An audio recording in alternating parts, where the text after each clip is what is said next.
Good evening, Lisa. Yeah. Pastor Logun, good evening. Good evening.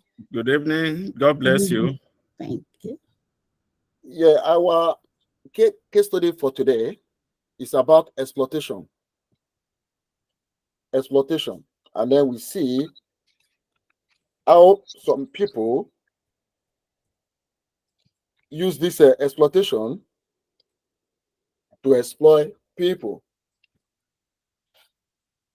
We will discuss the area that this exploitation is working. Mm. And then to prevent to prevent exploitation. Firstly, if you want to define exploitation as a whole or in a simple way, to me, I will say exploitation is arena of slavery. Mm. Yeah. And can people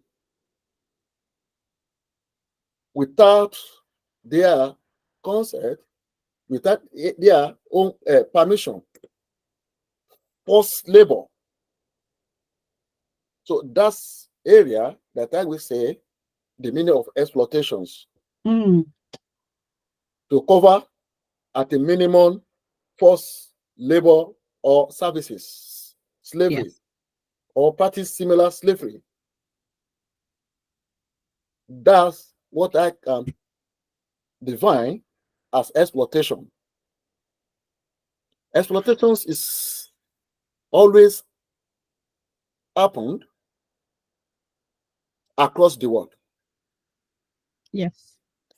In the family, exploitation is occur among friends, in the school, our society, in the church, mosque, Mm-hmm. in the place of work, and Yes. the area that we can utilize in a way to exploit our fellow human being.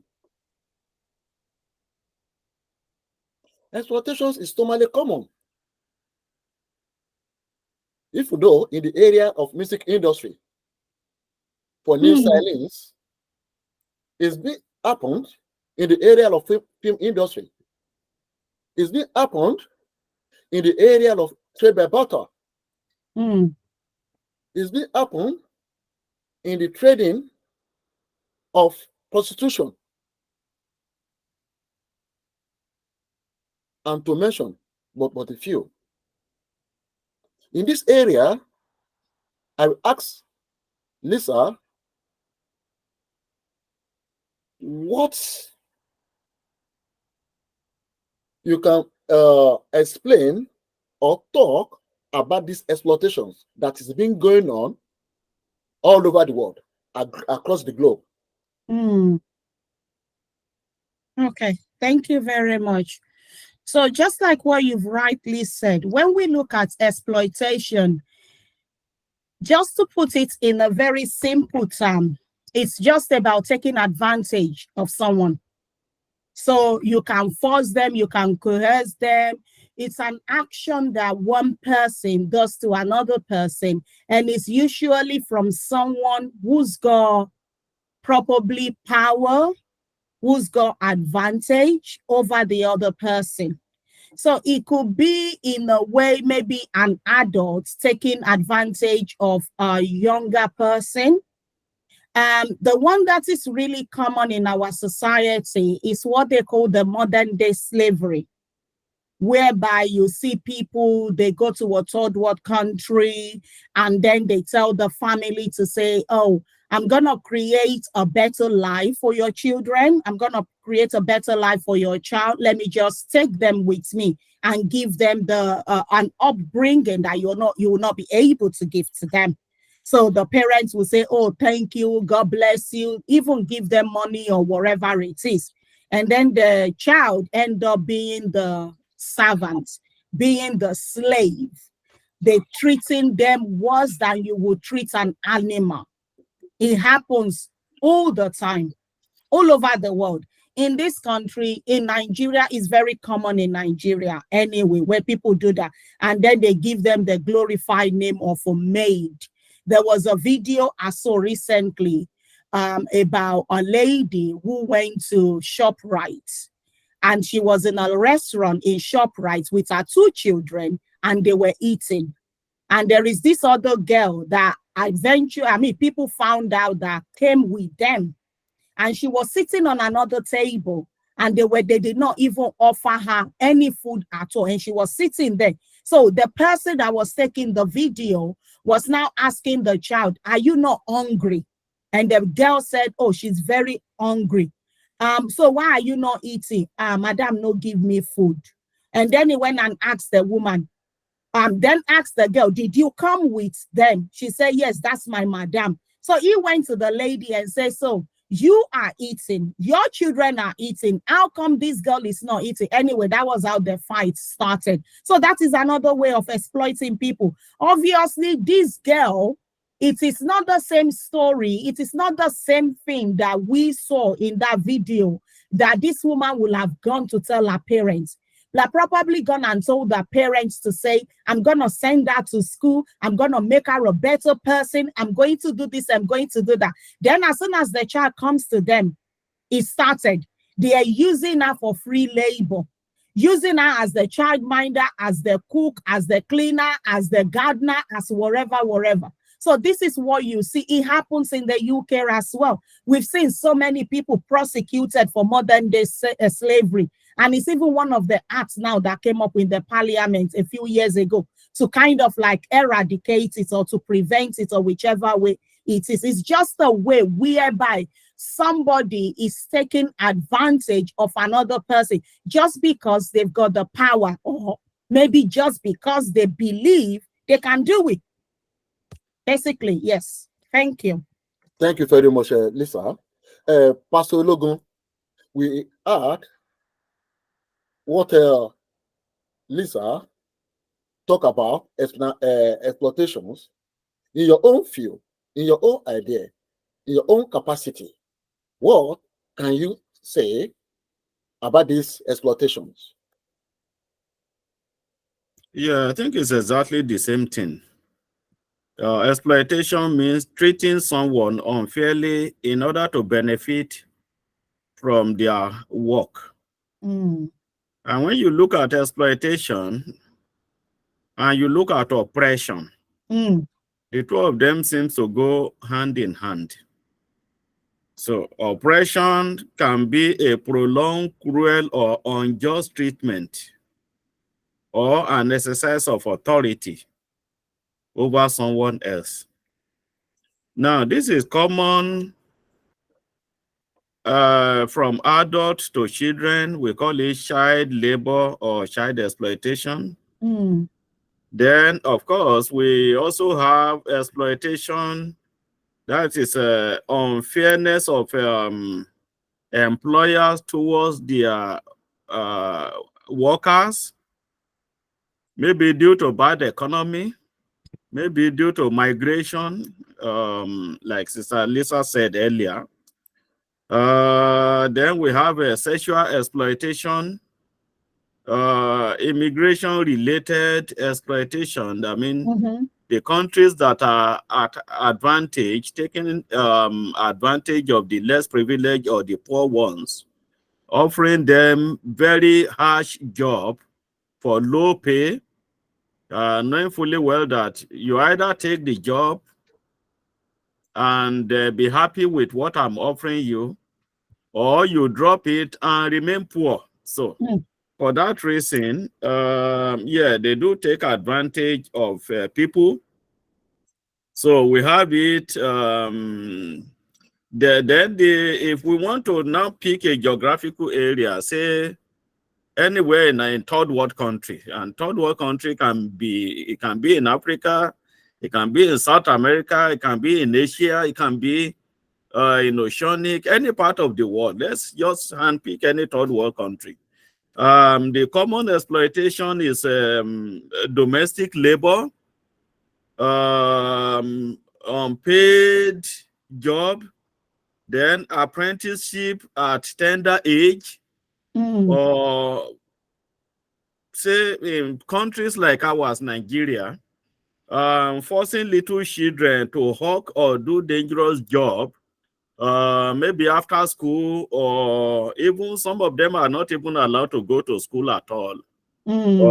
Just parent or guardian using them to do harsh job in order to make money for themselves. And we find out that most of the time, the people that are a victim of this exploitation, in most cases, they don't even benefit from the income or the money raised through their harsh condition or through this job labor they are subjected to. So in a way, exploitation is a form of slavery. Just as Sister Lisa said, it is a modern day slavery. It is a crime against fellow human being. As a matter of fact, one of the greatest crimes you can commit against someone is taking undue advantage of them. And that is exactly what exploitation is talking about. Thank you, Pastor Logan. Lisa mentioned a few factors of this kind of exploitations. He's talking about, woman trafficking, and Pastor Logan also talked about, and Lisa, forced labor, sexual exploitations, criminal exploitations, debt bondage, and domestic exploitation as well. Lisa mentioned that in Nigeria especially, that exploitation is normally common. He cited a sample of ShopRite. And when we look around in the whole country, bear in mind that is normally common in Africa. As you said, our country, Nigeria, on this area of human trafficking. As you said, Lisa, deceive them, lie to them that they were going, for green pasture or whatever, that they are, they were going for better life. The area, I watched one of the video that some guys in the southeast of Nigeria took this lady or took these girls to Ghana for sex trafficking. Those girls, about 15, 16 years old. Twin sister is also there. His own sister is also there.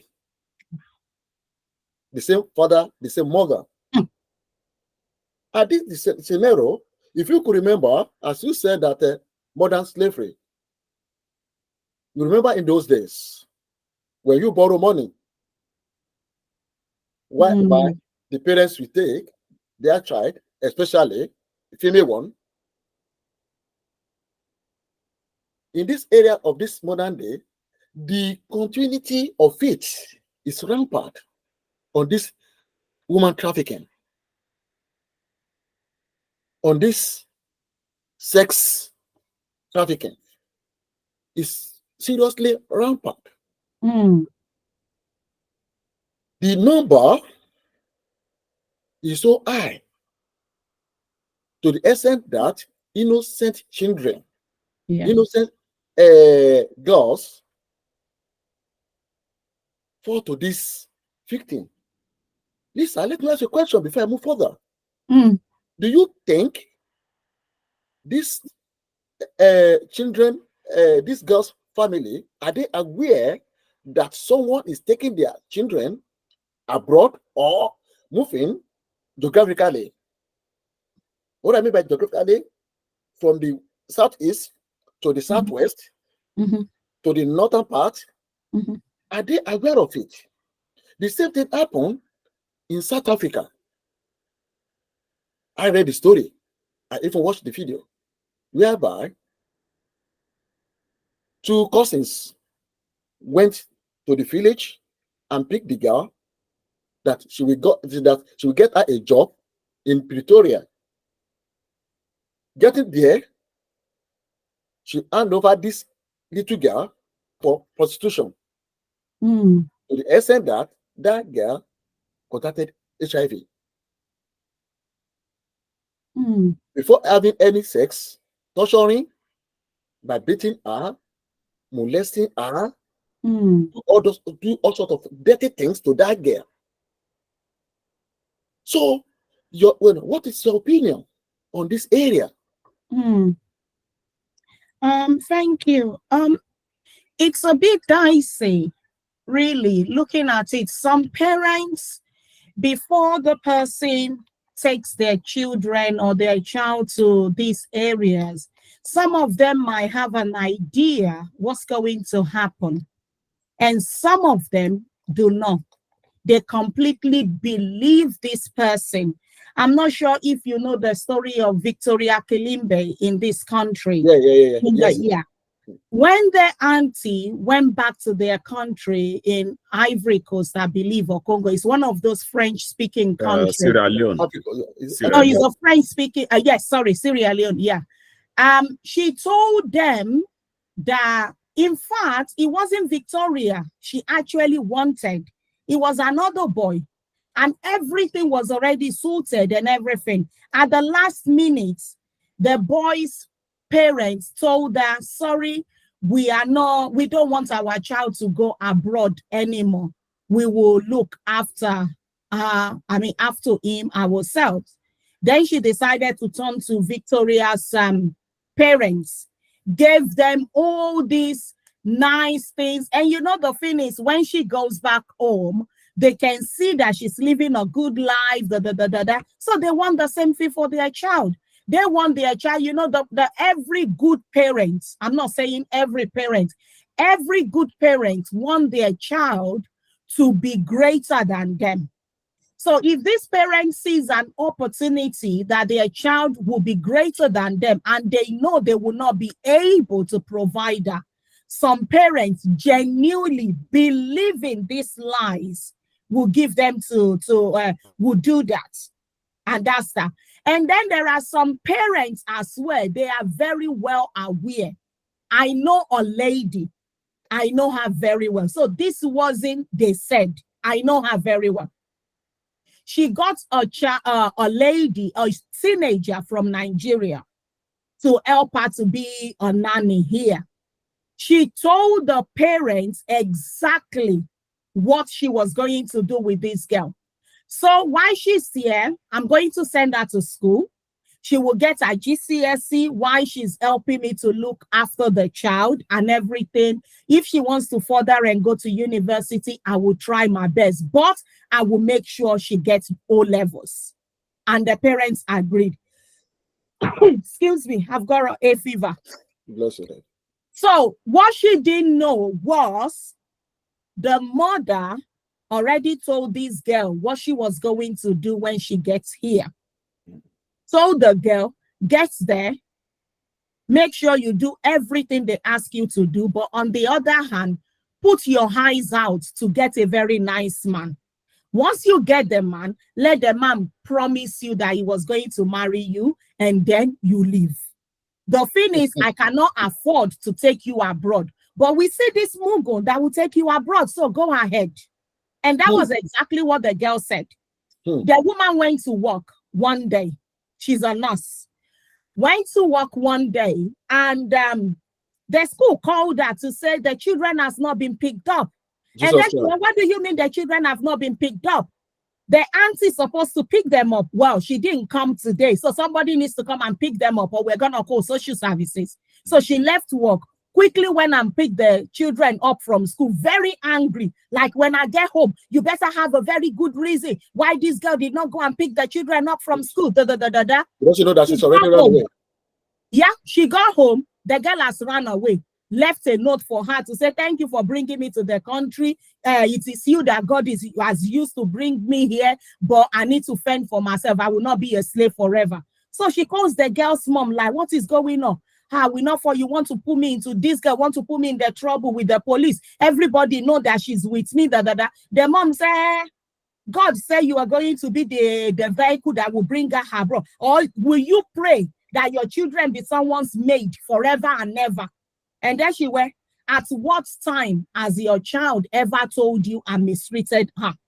When we go to the store, she will point to the clothes that she wants. She will point to the shoe. The girl cannot stand in front of me and say I mistreated her. And the mom said, well, she's gone, she's gone. Do whatever you like. So in that instance, the parents knew what the girl is going abroad to go and do. They are not really, it's not like they are not aware of it. And they even gave her a plan as she was going. In that instance, they exploited the good nature of this woman, not the other way around. In the case of Victoria Kilimbe, it was the other way around. She exploited the child and her parents until when the child was not used to her, she killed her. So some parents are aware, some are completely oblivious to it, and they have no clue, and they genuinely believe this person is helping them to give their child a better life. Thank you very much, Lisa. Pastor Logan, let us go back to Nigeria. We see the handwork and brilliant job with excellent performance of the Minister of Women Affairs, Uju Kennedy, Oneye, or whatever something there, you know, activities, the way and manners, this is preventing the little girls, the innocent girls in Nigeria, especially the northern part of Nigeria. There was a case that happened in the southeast, whereby this lawyer maltreated the young girl. She interfered to it, and then they had that lady lawyer responsible for a bad behavior, a bad attitude towards that small girl. Recently, I read it in the northern part of Nigeria, whereby one of the politicians said that they wanted to do 100 girls, maybe for marriage or for anything, whereby she said she's going to take them to court. They should not try it. With this good job, brilliant performance of Minister of Women Affairs, Uju, that is doing Nigeria toward these bad people doing or exploiting the innocent children in Nigeria, and the way she's tackled them. What is your opinion with this Minister of Women Affairs towards exploitations in Nigeria, especially in the northern part of Nigeria? Thank you.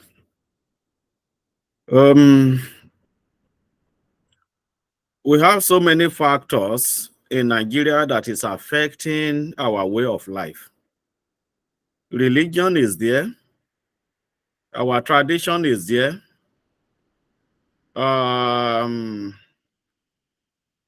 Belief in certain geographical zone is there, and so on and so forth. Now, I didn't follow the news of what the Minister of Women Affairs is doing, especially the one you, the case study you brought up. But then I know on a general note, the minister is doing a great job. As a matter of fact, she is pulling more than her weight. Now, in a country like Nigeria, a strong law must be in place, and the law must be properly interpreted to everyone, and the law must also suit everybody's or the law should encompass everybody's understanding. Now, if we are going to stand on it and say any child below the age of 16 should be considered as a child in Nigeria, and that child must be exempted from A or B or C or D.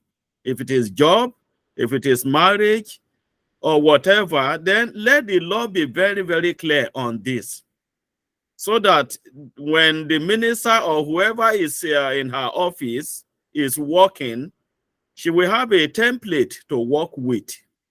So it is difficult. Putting her in a difficult place. In some part of the country, you can marry a child, you can marry a 30-year-old child. You can marry a 12-year-old child in some part of the country. Possibly their tradition allows it. In some other part, their religion allows it. So how do you mix all these things together and then put somebody in the center to now start filtering what is right from what is wrong in a place where he has to struggle and contend with so many so many things. He has to contend with religion, contend with tradition, contend with people's opinion or belief. So you know that it's going to be a difficult job. So, for example, in UK, everybody knows that any child below the age of 16 is considered a child. They must be in formal education. Whether you are a foreigner, whether you are a citizen, having a child below the age of 16 sitting down under your roof without going to school, you can be prosecuted for it. So whether it is your religion, whether it is your tradition, whether it is where you are coming from, that is there. But as long as you live in this system, a child under the age of 16 must be in school. Thank you very much, Pastor Logan. Thank you. Lisa, we should go now. Pastor Logan mentioned about maybe it's their tradition, religion, which is referring to the northern part of Nigeria now. I'm not particularly about northern part. I just say we have different, so it could be north, it could be south, it could be west, it could be anywhere. Thank you very much. We have so many things we are contending with. So there are some part in the south too that allow certain things which is not right. Thank you very much. Now, Lisa, if someone in Nigeria now marry a young girl of 10 years or 13 years old, okay, that's a sample of our case study, and that particular man decided to travel to take that girl to Western country, either UK, America, Canada, or Germany. Do you think that that man, as soon as he put his foot step the United Kingdom or Canada or America or Germany, do you think that the law of that country will prosecute that particular man? Definitely. At least I can say that for UK. I don't know about Germany or Canada. I can say yes for UK. I can say yes for USA as well. And the people like that, they will not declare that this is my wife. They will possibly say this is my daughter. And then at the end of the day, maybe somebody will be somebody who will find out that, okay, this child is not actually the daughter or the sister, like they claim, that this is actually the wife. And then they will call the police and the person will be prosecuted. Yes, definitely. Thank you very much. Thank you very much. Before we go, to prevent exploitations, to my own view, I think to have awareness, reporting, collaboration, yes, support, and compliance. Yes. Of 5 factors that help put down to prevent exploitation. In the area of awareness and reporting, what did you think that is necessary, the step to take towards awareness and reporting? Lisa. Yeah, in this country we have the police, number one. We have the NNPCC as well that you can report to say, oh, this child, there is something fishy or going on here. There is the police you can call. You can call the social services of any local authority at all if you have any concerns again about a child or a family. So these are there already. These are the things that are in place in this country, and everybody is aware of it. To say, we see the adverts on TV all the time as well, different places. The easiest one is just to dial 999 here to say, okay, I've got this and that concern, and then they will be able to put you through to which area you are supposed to put you through. But this is this country. If we're looking at other, it's the same in America. You dial 911 anyway. Is there an emergency number that people can dial in Nigeria and then you will be able to get somebody? I don't know.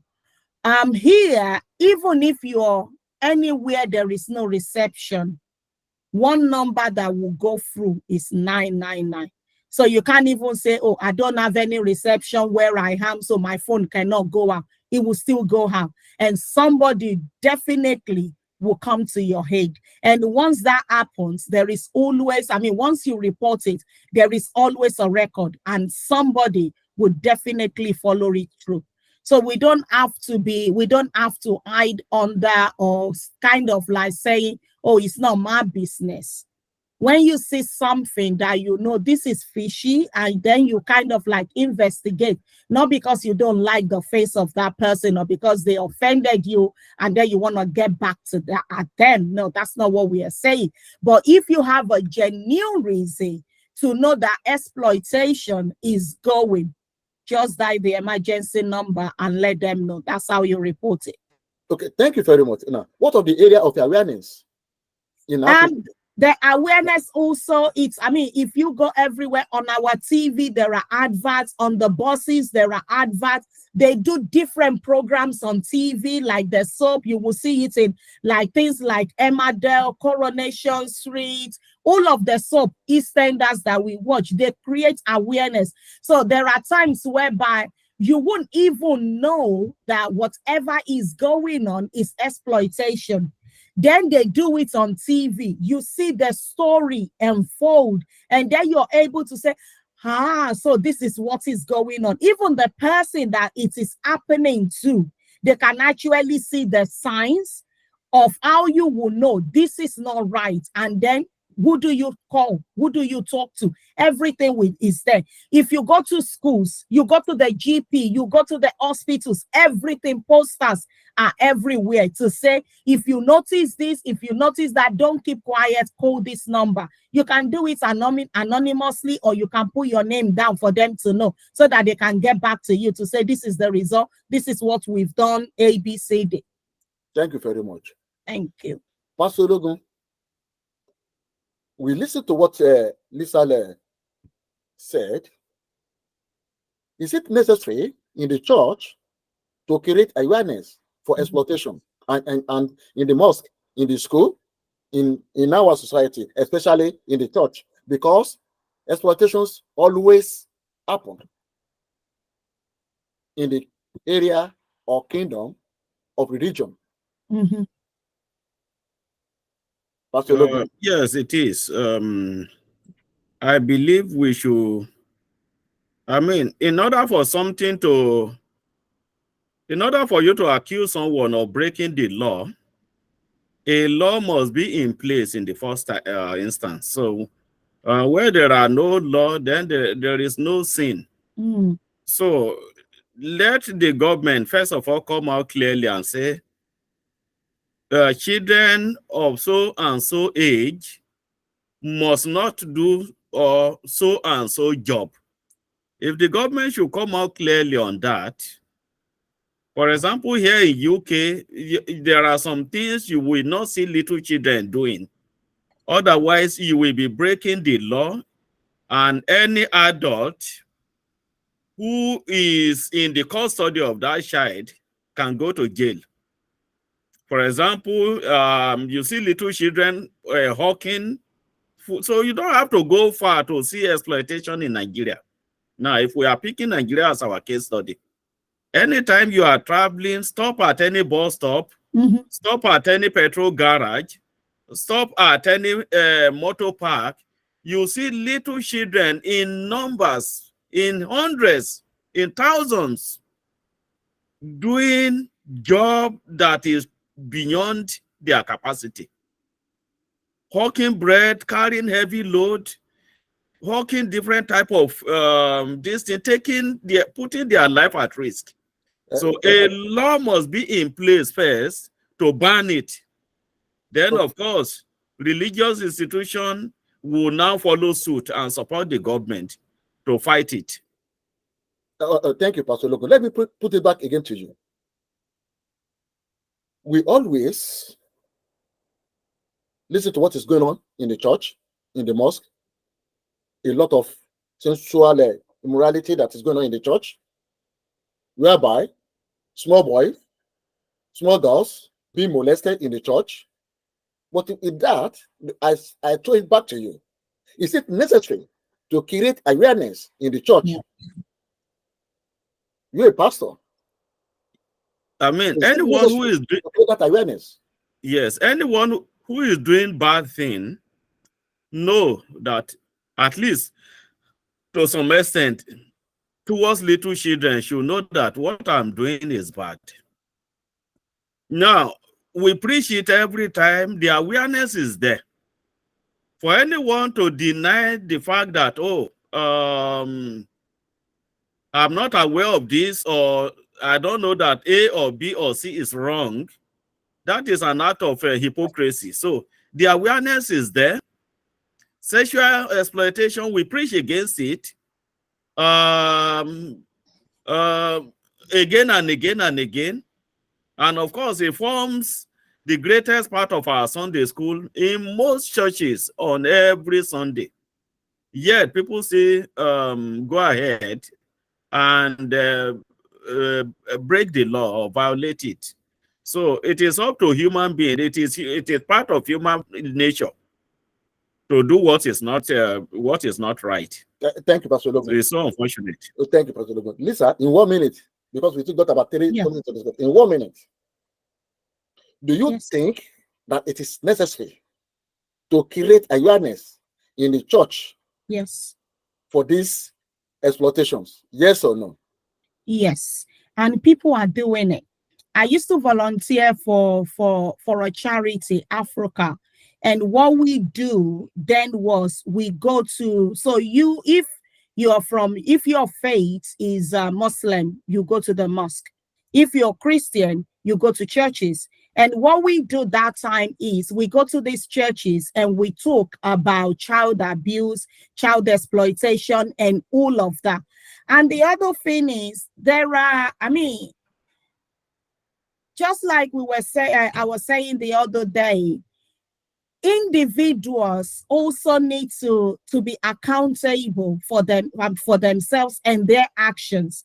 I remember in one of the churches I went to in Woolwich, and I was talking about these things, about how it is wrong and against the law of this country and against the law of God as well. After I finished my 1.5 hours seminar, creating awareness to all of this, the person that took the microphone after me, I don't know his position in that church, the first thing that came out of his mouth was, well, my parents did this, my parents did that to me when I was growing up. They beat me, they did this, they did that. He didn't do me any wrong at all. He make me to be a strong person. He was just saying all sorts of nonsense, kind of minimizing the awareness that I have just spent 1.5 hours trying to create for them.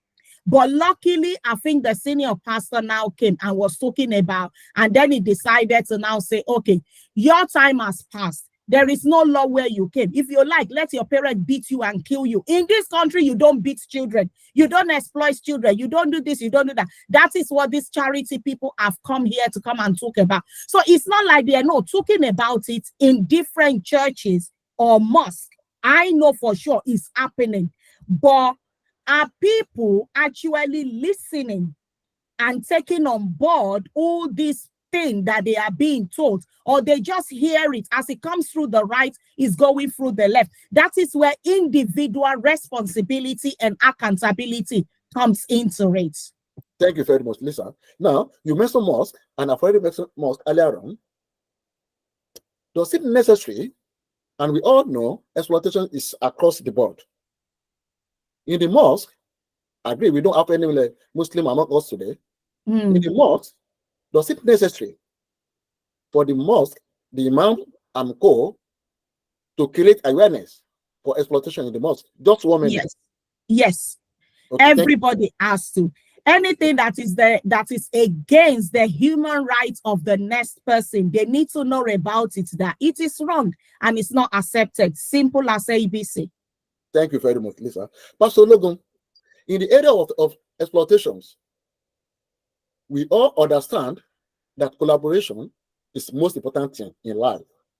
As we see the awareness of exploitations, we knew that awareness creates the knowledge. The knowledge is the primary tool to fight against any form of exploitations. That's in part of the area of awareness. In the areas of collaboration, in what area, in what corner, in what ways that collaborations can be assisted in exploitations? Just 1 minute. Sorry, I don't seem to understand you. You said in what area can collaboration can be assisted or assist in exploitations? We need collaborations. As we created awareness, as we the report. So from the awareness, reporting, collaborations, and then we need that when you report anything to either to the police, social service, or to any local authority, the next step is what? Collaboration. Okay. Yes. It is one thing I know. If it is this country, UK, once you report a matter, it becomes an issue. No matter how small, the authority will get to the bottom of it. So if at the end of the day, the person who you report is found to be innocent, of course, the system will tell them we are only doing our job. If it requires apologizing to him or her, they will do it. But that they will ignore or neglect any complaint, it doesn't happen in this system. And I believe the same thing is necessary in other parts of the world, especially Nigeria, which we picked for our case study today. So if anyone should come up with any complaint, no matter how small, the authority over everybody is the government. So once the matter gets to the government should do their best to get to the bottom of the matter. If at the end of the day, it is not what they thought it to be, I mean, nobody will be considered a loser at the end of the day. So everybody will still go away as a winner. But hearing a complaint and then neglecting it or not taking it serious, I also see it as a form of crime against the people. So that alone is bad.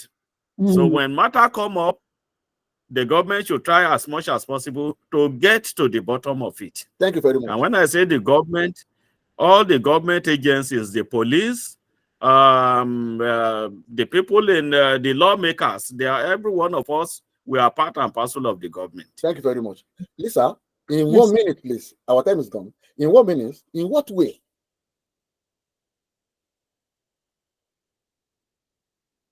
can we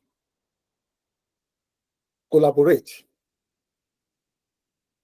in the area of exploitations to our community?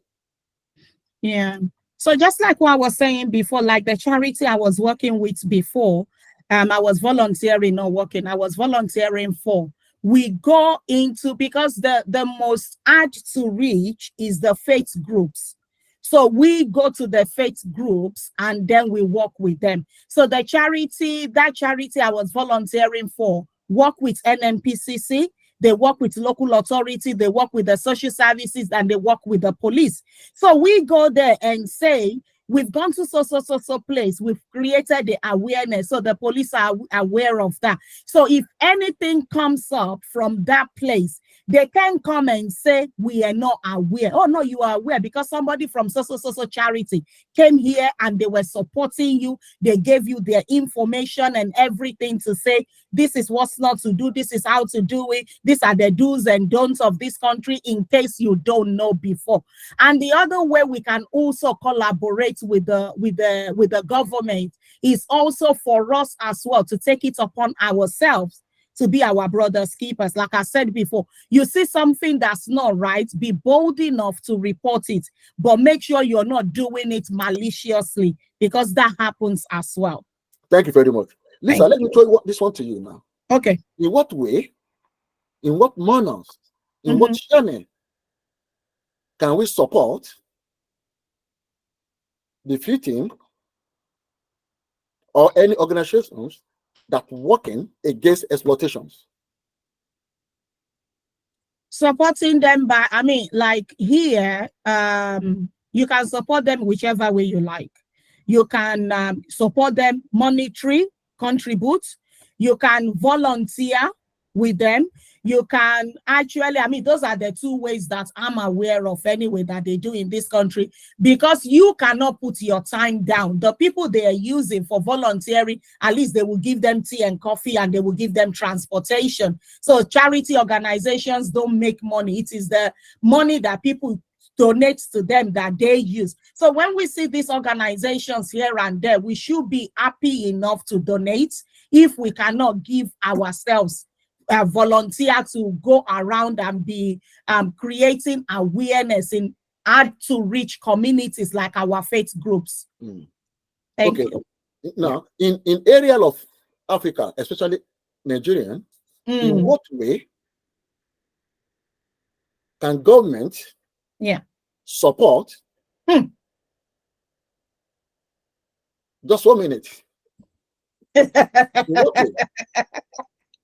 That one is going to be very, very hard to do, because the people in the government are the ones who are actually guilty of all these things.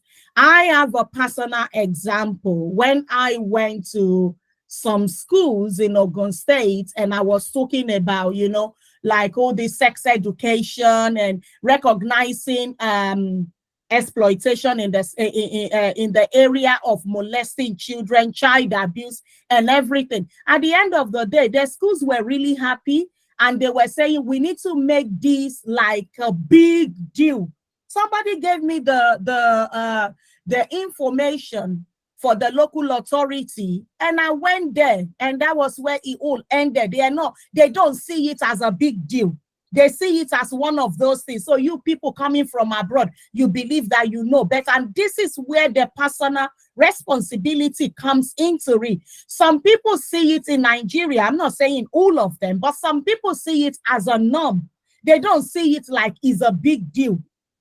Until they start to see it as a big deal, it's going to be very difficult for any collaboration to happen. Maybe somebody like myself or yourself, you say you want to start a campaign and you want to start a charity, they will make it difficult for you until those people in high power start to see it as a problem. Thank you very much. Pastor Logan, in 1 minute, please. In what way can government or NGO can support in this area of exploitation in Nigeria, especially the NGO? Yes, let us start. let it start from the government first. Let the government pass the law and call it a law. Then interpret it to the people. Thereafter, NGO can take it over from there. So the starting point is with the government. And then, of course, anything that is not a law in any place, it can be a law in UK where you are coming from. But if it is not a law in Nigeria, for example, I think holding telephone behind the wheel is a serious offense in UK. Yes. But some other part of the world, you see people driving and they are on their phone. They're talking on phone. So you go to that country and begin to criticize what they are doing. How are you going to pass the message across when it is not against their law? So it has to be against our law first, child exploitation. Then, of course, whoever break it will be held responsible. Thank you. But up until now, I don't think there is any law against child exploitation in the country where you pick as our case study. I will say Nigeria. Thank you very much. Lisa? Yes. Back to you. Okay. Compliance. Does it necessary for government or any non-governmental organization or any society always do compliance in this area of exploitations? Yes, it is. Why? And it also comes by, just like what Pastor Logun was saying, when there is no law, there is no sin. We know compliance is key, but only if there is law against it. You only comply with what you know.